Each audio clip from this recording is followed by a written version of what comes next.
1865. The Civil War was over.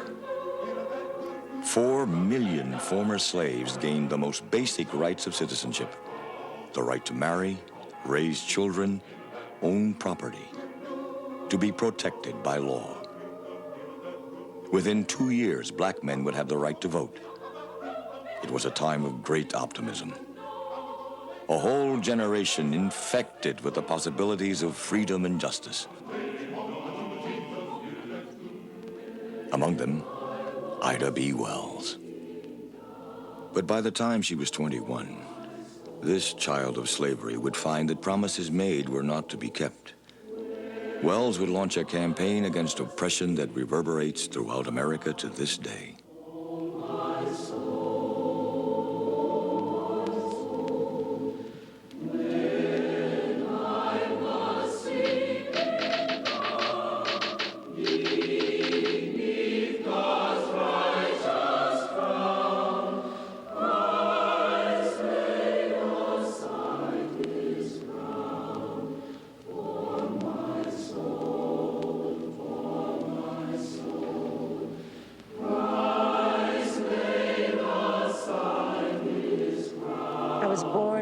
Springs, Mississippi, in 1862, before the close of the Civil War.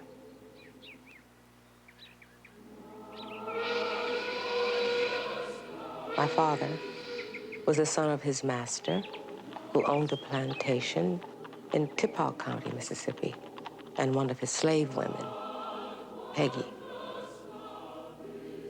My mother was born in Virginia and was one of 10 children.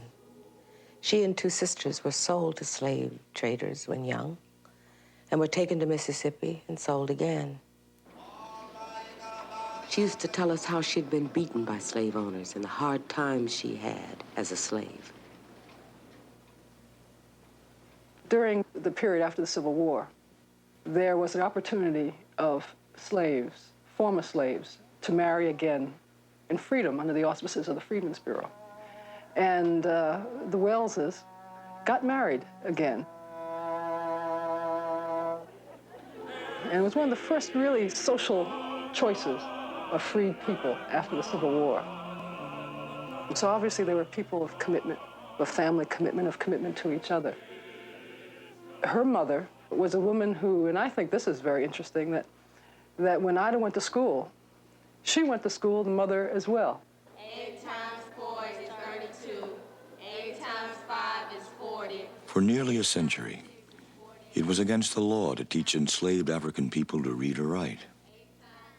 At the end of the war, 90% were illiterate. Free now and hungering for an education, young and old attended thousands of newly opened public schools throughout the South. Our job was to go to school and learn all we could. My father was one of the trustees, and my mother went along to school with us until she learned to read the Bible. All my teachers had been the consecrated white men and white women from the North who came into the South to teach us immediately after the war. It was they who brought us the light of knowledge and their splendid example of Christian courage. The father used to ask Ida to read the newspapers to him, and mostly about what was happening politically in the community and in the country. Ida's father was what they used to call a race man, very involved in the politics of the period. So he was very, very much involved.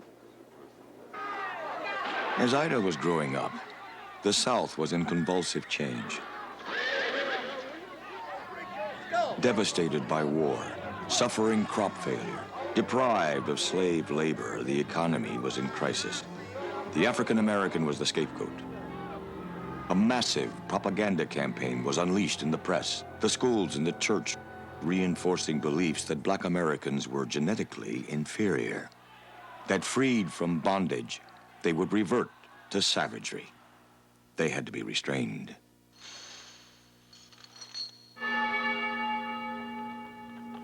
But for Ida Wells, the first great challenge in life had nothing to do with race. In 1878, the Mississippi Delta was hit by a plague called yellow fever.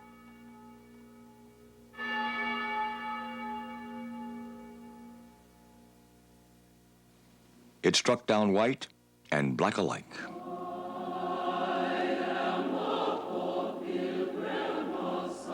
Ida's family, both her parents, who were involved in trying to help others who were dying in that epidemic, caught yellow fever themselves and died within 24 hours of each other. A young sibling died as well. And so, at the age of 16, Ida Wells found herself and her family orphaned. There are 3 other siblings. She was the oldest. And trying to decide, how to pull their life back together. And so some friends and also some family members gathered and decided to divide up the children to different friends and different family members. And also there was a young child who was crippled, and she, though, they felt would have to be institutionalized because no one wanted to take care of her. And Ida Wells said, and we go back to the influence of those parents, when she heard the plans, and she is 16 years old, she heard the plans and she said, my parents would turn over in their graves if they knew our family would be separated like this. I can't let it happen. And so that was the end of, in a very conscious decision, was the end of her childhood. She left school, made herself look older to get a teaching job.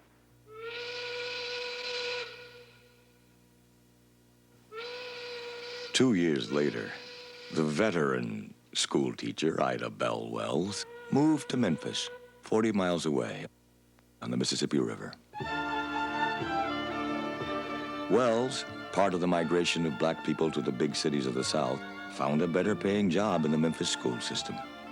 Spared destruction during the war, the city was thriving, a hub of commercial traffic for the entire South. City fathers envisioned Memphis as having the same exalted status as its namesake in ancient Egypt. When Ida arrived in Memphis, almost half of the population of the city was black. Well, it was a period of great hope for black people. It was opening up of the society, and I think black people rushed into that void, hoping that this was going to be a new day. And you think your grandmother was part of that optimism, Dr. Duster? Oh, yeah, she was perhaps one of the most idealistic of that group. With everything in her later life indicated that she really believed that the country was opening up, that there was going to be full justice for black people. As a school teacher, Wells was invited to join the Lyceum, a literary club. Black cultural and self-improvement societies were springing up all over the South. Many met regularly for music, recitations, and debates. Wells Club had its own newspaper, the Evening Star, and she was elected the editor. But there were other clubs. Back in 1866, a white social club called the Ku Klux Klan had begun a campaign of terror against black Americans, against any whites who dared speak out in their defense. Freed men looking for work in the city were rounded up and transported back to the countryside to pick cotton.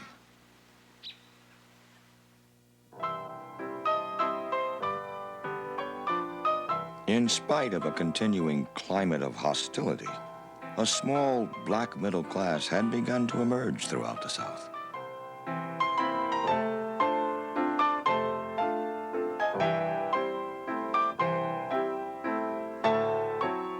Most had struggled up the economic ladder.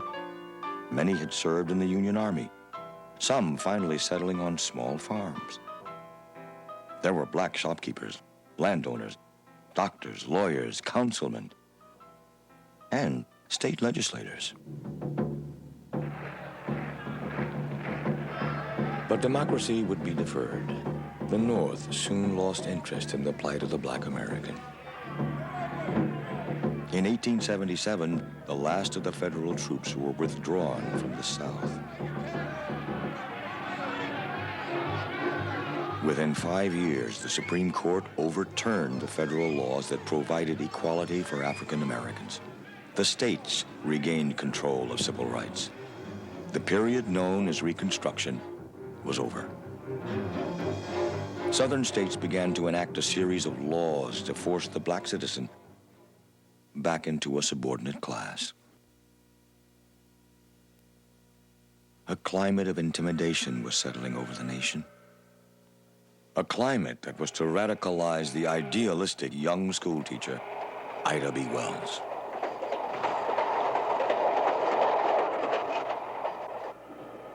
In much of the South, segregation was fast becoming the law of the land. Wells, who had been exposed to the ideas of freedom and democracy, was not about to accept the new order.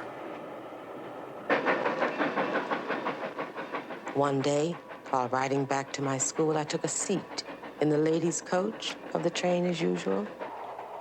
When the train started and the conductor came along to collect tickets, he took my ticket, then handed it back to me and told me I would have to go in the other car. I refused, saying that the forward car was a smoker. And as I was in the ladies' car, I proposed to stay. He tried to drag me out of the seat, but the moment he caught hold of my arm, I fastened my teeth in the back of his hand. When she fought, they had to bring in, I believe, 2 other conductors. And they physically took her off of that train. And when she's thrown off the train, even more humiliating is that the rest of the white passengers applaud. Now virtually powerless, most black Americans believed they had no choice but to buckle under to the forces of segregation. But not 22-year-old Wells. She brought suit against the railroad and was awarded $500 in damages. The case was widely reported and celebrated by black people throughout the nation. But the railroad took the case to appeal. In 1887, the state Supreme Court reversed the decision. Judgment reversed. Wells had lost her fight. She made the following entry in her diary. I had hoped for such great things from my suit for my people generally. I had firmly believed all along that the law was on our side and would, when we appealed to it, give us justice. I feel shorn of that belief and utterly discouraged. And just now, if it were possible, would gather my race in my arms and fly away with them. Despair gave way to fury. Wells wrote articles about her case that were published by the local papers and then by the leading black newspapers throughout the country. Well, she had to tell that story basically herself. She saw what that would do. There were a lot of black newspapers beginning to emerge, and a lot of them had been created by churches and by black religious organizations. The black church, of course, was independent. The black church didn't have to answer to any great degree to white owners. And as a result of that, it's really the beginning of her career as a journalist. So it's important historically, but also important in terms of her own life. You see now there's a focus on it and a new kind of determination. She had found the meaning of her life, which was in her work as a journalist. Signing her weekly column, Iola, Wells advocated self-help, education, and social reform. After exposing corruption and poor conditions in the Memphis school system, she lost her teaching job and became a full-time journalist. She was called by other black journalists the princess of the press.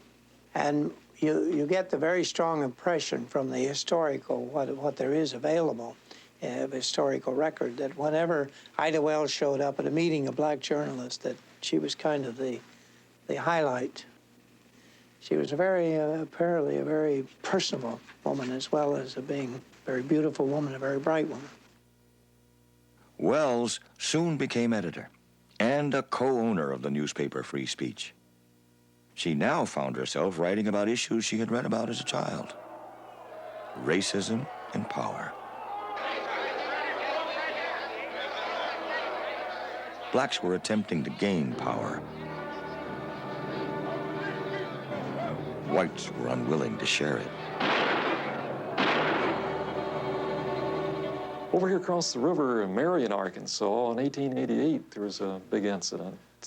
The county had been ruled by or governed by elected black officials ever since Reconstruction.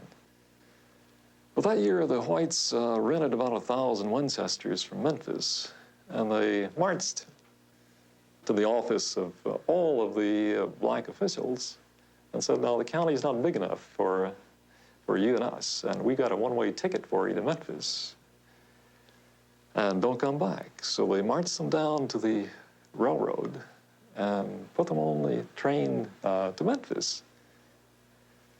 The governor in Arkansas said there's nothing he could do about it. Said if the people didn't want black officials, why, he couldn't do anything about it. For black people, law and order was collapsing. Police not only tolerated, but in some cases even participated in mob violence. Lynch law was deliberately used to terrorize black Americans. Pamphlets like this incited more violence. This was the situation in 1892 when three young black men, Will Stewart, Calvin McDowell, and Thomas Moss, friends of Idabelle Wells, opened a grocery store in direct competition with a white-owned grocery across the street. The white grocer didn't like it much, and so there was a bad blood between the white grocer and the black grocery store. He went to the city officials and tried to get them to, or the county officials tried to get them to close it down, and said that they were maintaining a nuisance. They were selling beer. And when the deputy sheriffs arrived, now they didn't have uniforms. They were in plain clothes. It's after dark. Now you see some white folks with guns coming after you. Why, blacks fired on them. You had gunfire, and a deputy was wounded. At that point, the truth must have come out, and so the blacks stopped firing, and the deputies went in and arrested all they could find in the grocery store. Then they went out and arrested everybody in the neighborhood they could find. And so they threw 20 to 30 people in jail. Within hours, rumors of a black revolt spread throughout the county. A black militia was disarmed. The three grocers were dragged from their cells by a mob and murdered.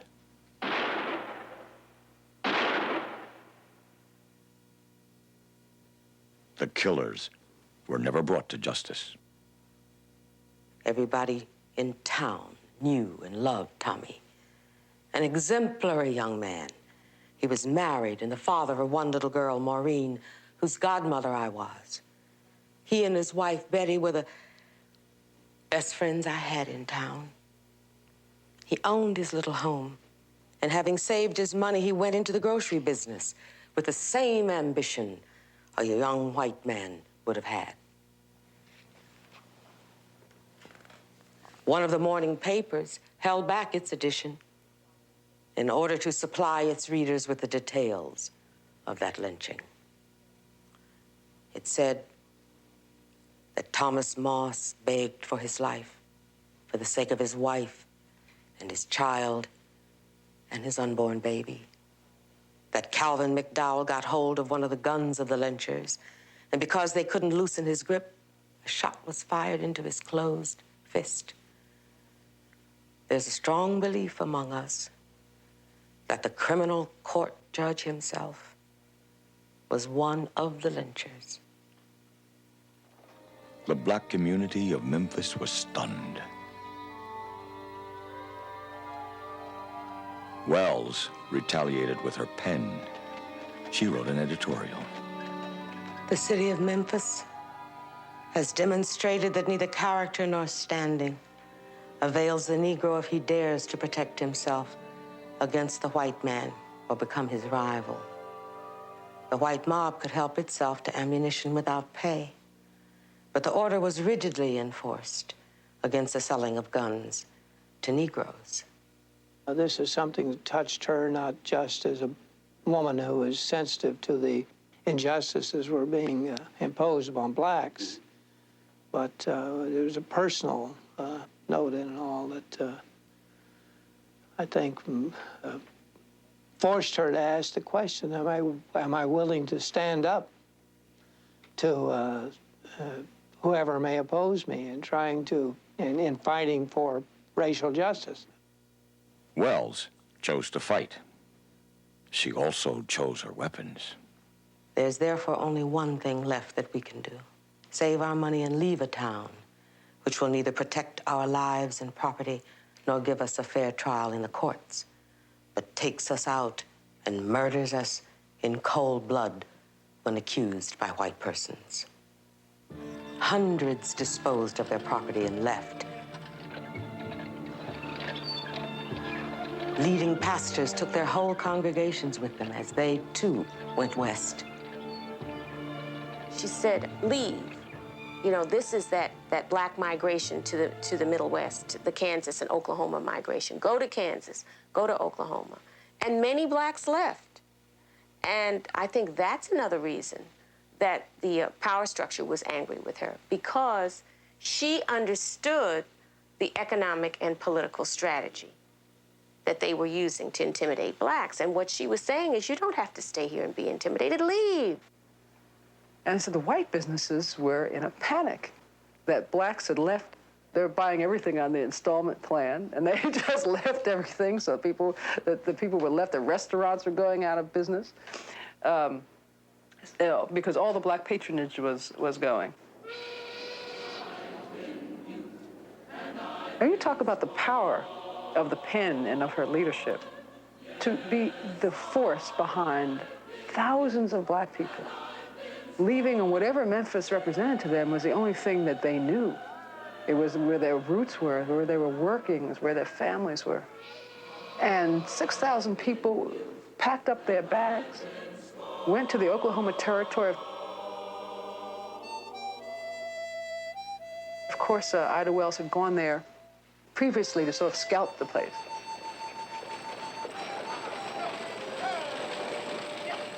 To get black people to leave everything and go to a place that's unknown. They don't know anything that's out there. The weather is different, the circumstances are different. The towns are, many of them yet to be established. And she did that when she was just a young woman. Among those who remained in Memphis, Wells helped to organize a boycott aimed at the newly installed trolley system. 6 weeks after the lynching of Thomas Moss and his partners, the superintendent and treasurer of the City Railroad Company came into the office of the Free Speech and asked us to use our influence with the colored people to get them to ride on the streetcars again. When I asked why they came to us, the reply was that colored people had been their best patrons and that there had been a marked falling off of their patronage. I asked them what they thought was the cause. They said they didn't know. They had heard Negroes were afraid of electricity. When they left the office, I wrote this interview for the Free Speech and told the people to keep up the good work and to keep on staying off the cars. She moved to a strategy of organizing. That she wanted to mobilize black people, women's groups in particular, but other kinds of black mobilization, which signaled that it wasn't only a matter of the mirror image. You don't just get people to see that they're wrong and they change. She saw that you had to get some organizational apparatus in place. Wells used her paper to campaign against the growing number of lynchings, some involving mobs as large as 10,000 people. She described the carnival-like atmosphere in which black men, women, and children were hanged, shot, and burned to death for such offenses as non-payment of a debt, insulting whites, even testifying in court. 8 Negroes lynched since last issue of the Free Speech. 3 were charged with killing white men, and 5 with raping white women.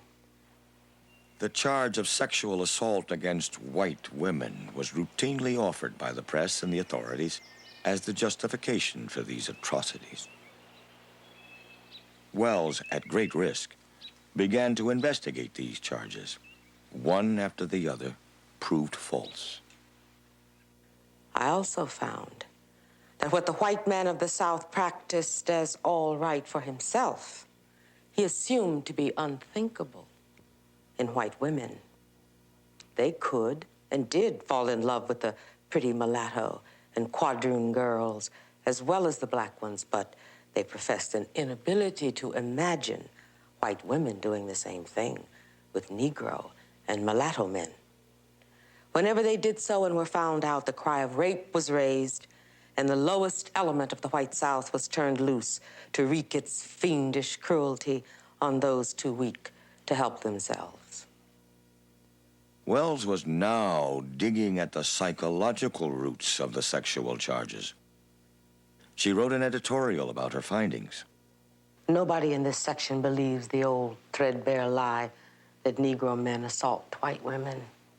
If Southern white men are not more careful, they will overreach themselves, and a conclusion will be reached which will be very damaging to the moral reputation of their women. Wells was raising an unspeakable issue, suggesting voluntary relationships between white women and black men. It was an inflammatory idea. Outraged, the white press of Memphis rushed to the defense of white womanhood. Edward Ward Carmack, the fiery editor of the Memphis Commercial, led the attack, claiming that the black sets aside all fear of death for the gratification of his bestial desires. The Evening Scimitar had even more to say on the subject. If the Negroes themselves do not apply the remedy without delay, it will be the duty of those whom he has attacked. Again, they're assuming that the writer of these editorials is one of the men associated with Idabelle Wells, to tie the wretch who utters these calumnies to a stake at the intersection of Main and Madison Streets, brand him in the forehead with a hot iron, and perform upon him a surgical operation with a pair of tailor's shears.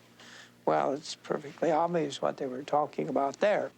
I'd bought a pistol the first thing after my friend Tom Moss was lynched, because I expected some cowardly retaliation from the lynchers. I felt that one had better die fighting against injustice than to die like a dog or rat in a trap. I'd already determined to sell my life as dearly as possible if attacked. I felt if I could take one lyncher with me, this would even up the score a little bit. Wells was on a train headed for a conference in the East when the uproar over her editorial occurred.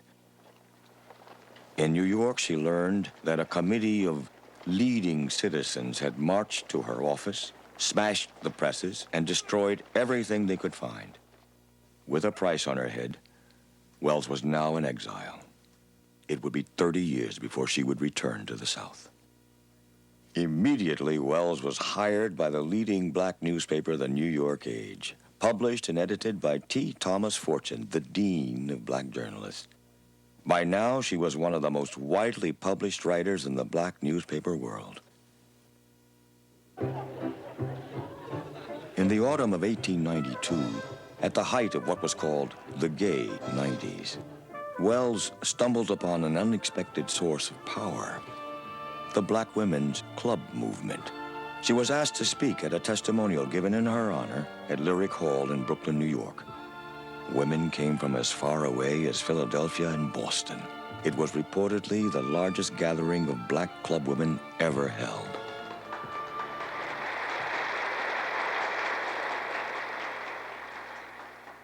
Like many another person who had read of lynching in the South, I had accepted the idea meant to be conveyed, that although lynching was irregular and contrary to law and order, unreasoning anger over the terrible crime of rape led to the lynching, that perhaps the brute deserved death anyhow, and the mob was justified in taking his life. But Thomas Moss, Calvin McDowell, and Will Stewart had committed no crime against white women.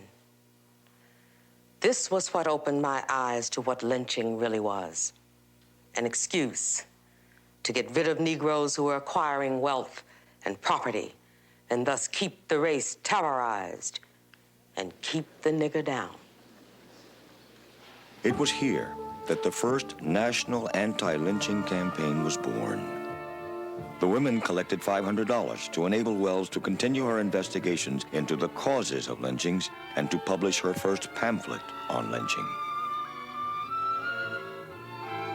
During the slave regime, the Southern white man owned the Negro, body and soul. It was to his interest to dwarf the soul and preserve the body. The slave was rarely killed. He was too valuable. But emancipation came, and the vested interests of the white man in the Negro's body were lost. With freedom, a new system of intimidation came into vogue. The Negro was not only whipped and scourged, he was killed. Frederick Douglass, the most prominent black leader of the 19th century, wrote Wells, "Let me give you thanks for your faithful paper on the lynch abomination now generally practiced against colored people in the South. There has been no word equal to it." In one of her studies, A Red Record, Wells reported that during the year 1894, 197 persons were put to death by mobs who gave the victims no opportunity to make a lawful defense. These scenes of unusual brutality, she observed, failed to have any visible effect on the humane sentiments of the people of our land.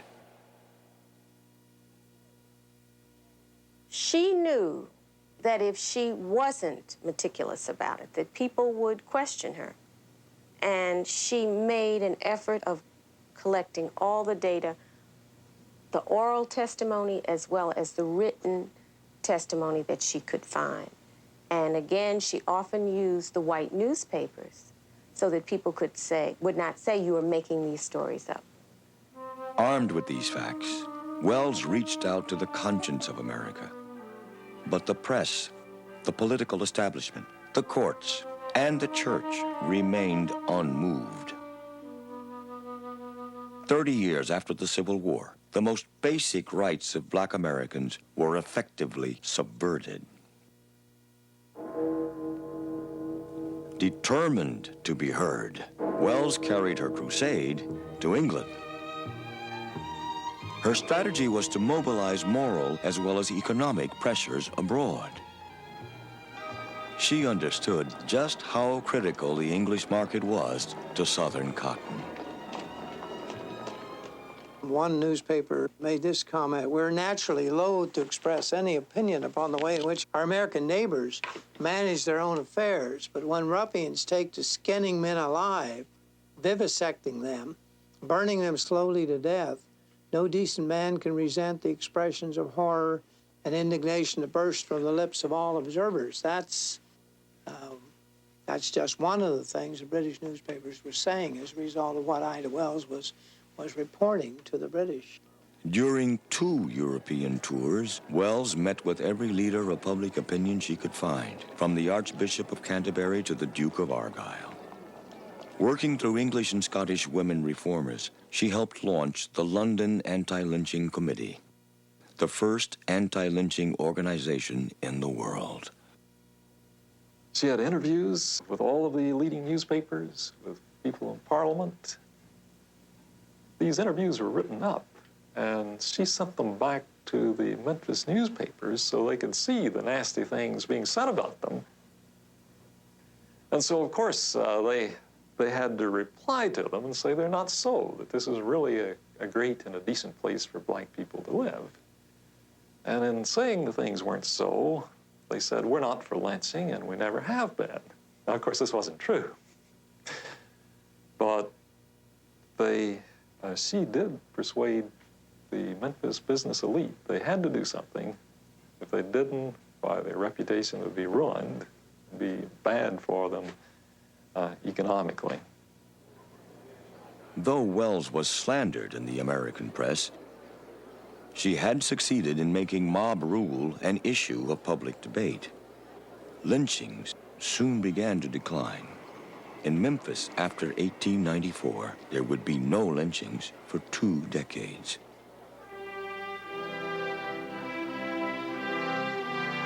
Returning home, Wells seized the occasion of the World's Columbian Exposition in Chicago in 1893 to continue focusing international attention on racial injustice in America.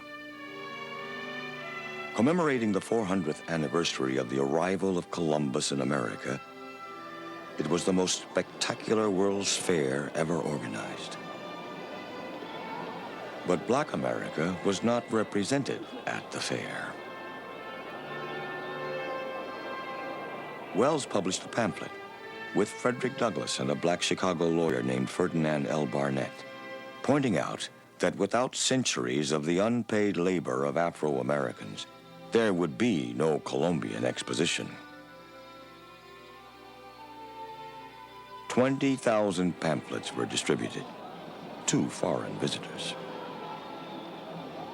When she pointed out why blacks were not represented at the Columbian Exposition, I think she did somewhat the same thing as she did in Memphis. I think she did, to some extent, show the white community for what it was: discriminating, racist. The people were embarrassed by it, whether even the people who tried to argue that it was a distortion, that it was not a true statement of the facts. There was a certain part of it they could not deny, and that was the blacks were not represented.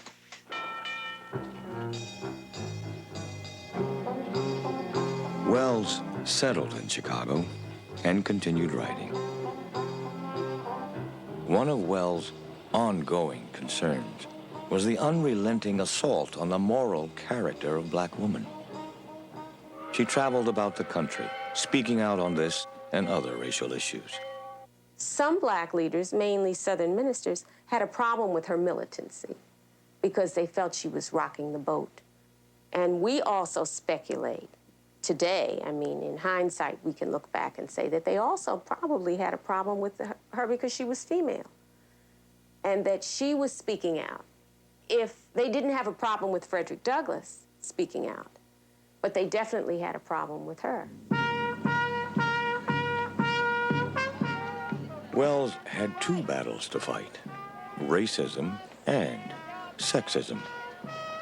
She joined the suffragist movement, organized the Alpha Suffrage Club, the first black women's suffragist group in Illinois, and campaigned with Susan B. Anthony, Jane Addams, and other white women leaders.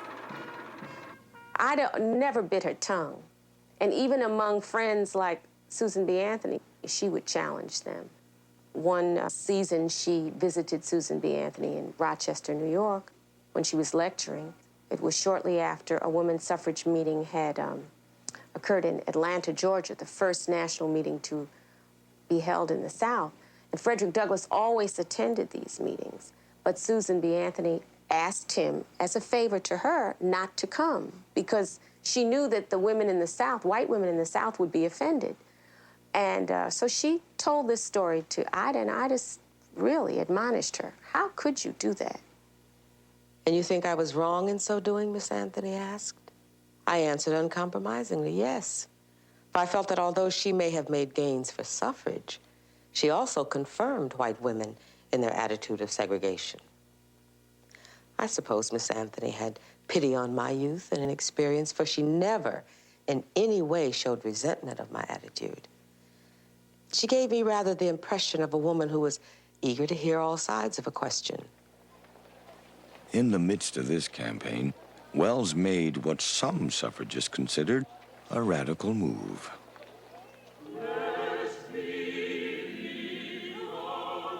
On 27 June 1895, I was married in the city of Chicago to attorney Ferdinand L Barnett and retired to what I thought was the privacy of a home. The newspapers all over the country gave a good deal of space and mention of this fact. 3 different dates had been set for the wedding, and every time a call had come to go someplace to deliver an address. When the announcement was made in the daily papers and through the Associated Press out to the country on June 12th, I was in Kansas. delivering addresses nightly, and spoke up to within a week of the day on which I was married. Ferdinand L Barnett was not only a successful attorney, he was also an activist and the founder of the Conservator, the first black newspaper in Chicago. After the wedding, Barnett sold the paper to his wife. When their first child was born in 1896, Idabelle Wells Barnett faced a very modern dilemma. It was at a meeting, if I remember correctly, and every time Susan B. Anthony, and they'd had a personal, they'd known each other, and they were certainly on a first-name basis. But at this particular meeting, Susan B. Anthony would always say, Mrs. Barnett. I noticed the way she would bite out my married name in addressing me. Finally, I said to her, Miss Anthony, don't you believe in women getting married? She said, oh, yes, but not women like you, who had a special call for special work.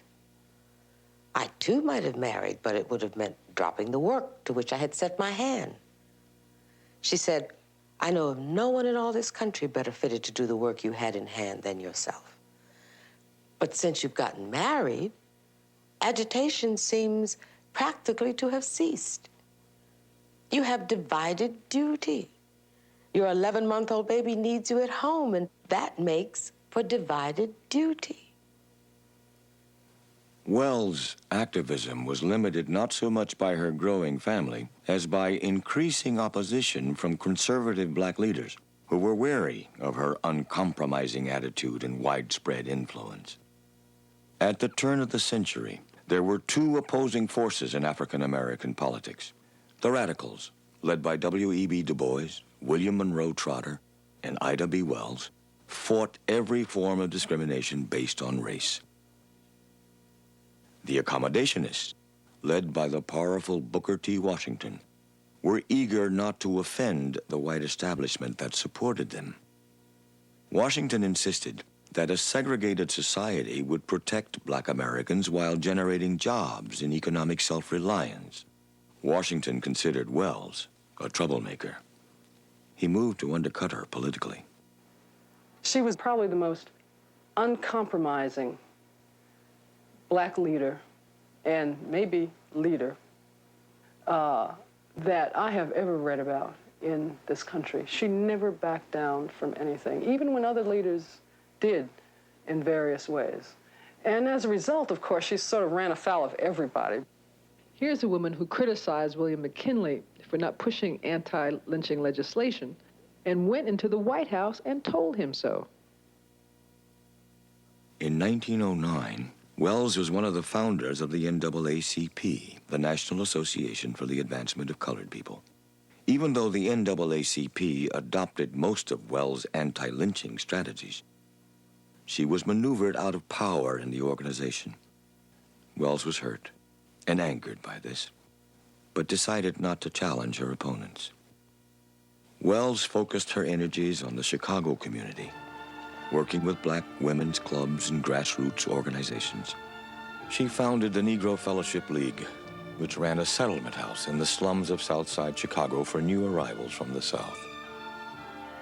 Both she and her husband became deeply involved in state and local politics.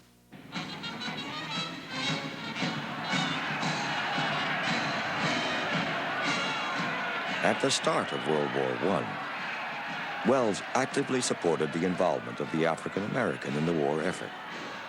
But as the war in Europe continued, racial violence increased throughout the nation. For black Americans, it was ironic that while black soldiers were overseas fighting to make the world safe for democracy, black Americans were still forced to fight for justice at home. In 1917, the 24th Infantry of black soldiers was stationed just outside of Houston, Texas, awaiting transportation overseas. Fed up with the indignity of a Jim Crow army, with continued insults by the white population, with the abuses of the local police, 100 soldiers took up arms and marched on the city. In the wake of the rebellion, 20 men lay dead, 16 whites and 4 black soldiers. After a summary court-martial, 50 of the soldiers were sentenced to life. 19 were hanged. Idabelle Wells protested, and she had some buttons made up that said martyred black soldiers, or martyred Negro soldiers. And Idabelle Wells found herself being visited by some Secret Service men when they found out about her activities in the distribution of these buttons. And they told her to desist, to stop. And she said, and she said, on what basis? And they said, on the basis of, you criticize the government, it's treason. And we all know what can happen to you if you're convicted of treason. I told them I think it was a dastardly thing to hang those men as if they were criminals and put them in holes in the ground just as if they'd been dead dogs. And if it's treason for me to think and say so, then you will have to make the most of it. The men didn't come back, and I continued disposing of the buttons to anybody who wanted them. And strange to say, I was never molested, and no further reference was made to the incident. 1919.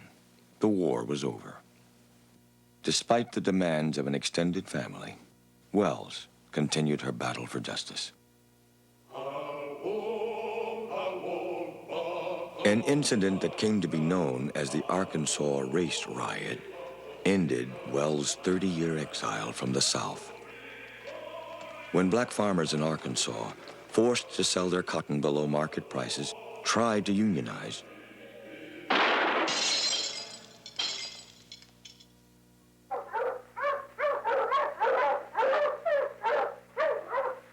whites fired on them at an organizing meeting. The farmers fought back. 5 whites and scores of black people were killed, many imprisoned. 12 men, charged with murder and conspiracy, were sentenced to die.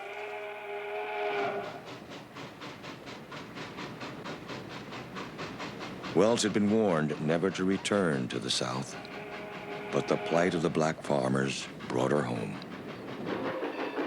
She was now a woman of 60. I took the train for Little Rock in 1922, arrived there Sunday morning and went directly to the address that had been given me in the letter sent me by one of the 12 men. I made myself look as inconspicuous as possible, and thus had no trouble whatsoever in gaining entrance to the prison. The one guard on duty sat about 50 feet away reading the Sunday paper.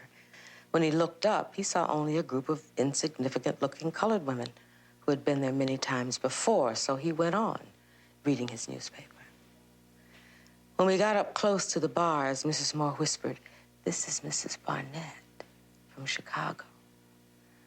I talked to them about their experiences, asked them to write down everything they could recollect about the rioting and what befell each one of them. They were beaten, given electric shocks, and in every possible way terrorized in an effort to force them to confess that their union was actually a conspiracy for the purpose of murdering white people and confiscating their property. Then Mrs. Moore said, "Boys, don't you want to sing for your cousin?" Whereupon they sang a song of their own composition. Finally, I got up, walked close to the bars, and said to them in a low tone, "You have talked and sung and prayed about dying and forgiving your enemies. Well, why don't you pray to live and ask to be freed? Quit talking about dying. If you believe your God is all-powerful, believe he's powerful enough to open these prison doors. And say so. Dying is the last thing you ought to even think about, much less talk about. Pray to live and believe you're going to get out."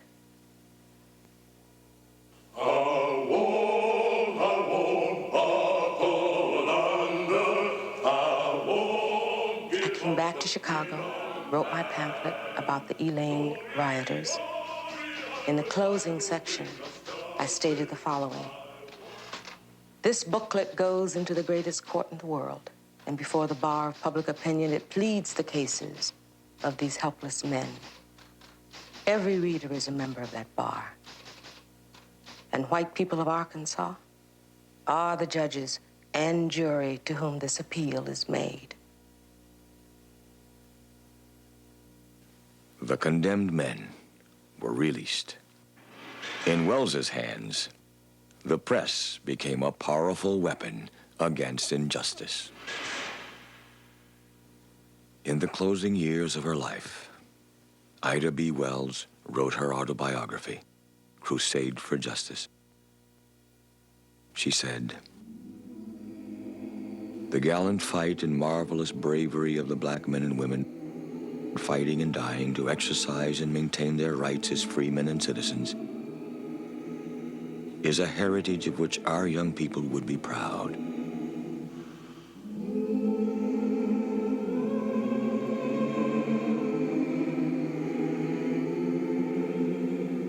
Proud to know how their fathers and grandfathers handled their brief day of power during the Reconstruction period.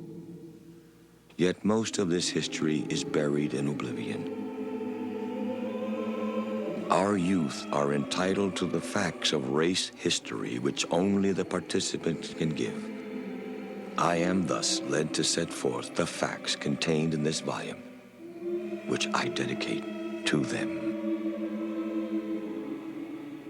Ida B. Wells Barnett died in Chicago, Illinois on March 25, 1931.